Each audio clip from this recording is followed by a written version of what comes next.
The flood of American liberals sneaking across the border into Canada has intensified in the past week, sparking calls in Canada for increased patrols to stop the illegal immigration.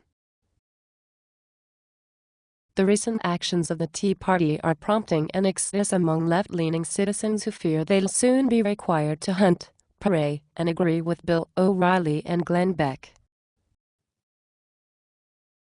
Canadian border farmers say it's not uncommon to see dozens of sociology professors, animal rights activists and Unitarians crossing their fields at night.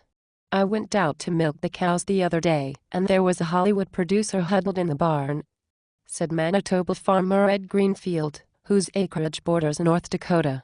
"The producer was cold, exhausted and hungry. He asked me if I could spare a latte and some free-range chicken.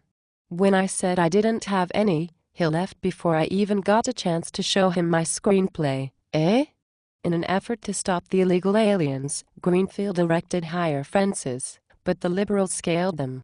He then installed loudspeakers that blared Rush Limbaugh across the fields. "Not real effective," he said. The Liberals still got through, and Rush annoyed the cows so much that they wouldn't give any milk. Officials are particularly concerned about smugglers who meet Liberals near the Canadian border, pack them into Volvo station wagons and drive them across the border, where they are simply left to fend for themselves. "A lot of these people are not prepared for our rugged conditions," an Ontario Border Patrol man said. "I found one carload without a single bottle of imported drinking water." They did have a nice little Napa Valley Cabernet, though. When Liberals are caught, they were sent back across the border, often wailing loudly that they fear retribution from Conservatives. Rumors have been circulating about plans being made to build re-education camps where Liberals will be forced to drink domestic beer and watch NASCAR races. In recent days, Liberals have turned to ingenious ways of crossing the border.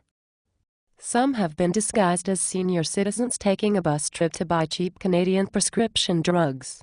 After catching half a dozen young vegans in powdered wig disguises, Canadian immigration authorities began stopping buses and quizzing the supposed senior citizens about Perry Como and Rosemary Clooney to prove that they were alive in the 50s.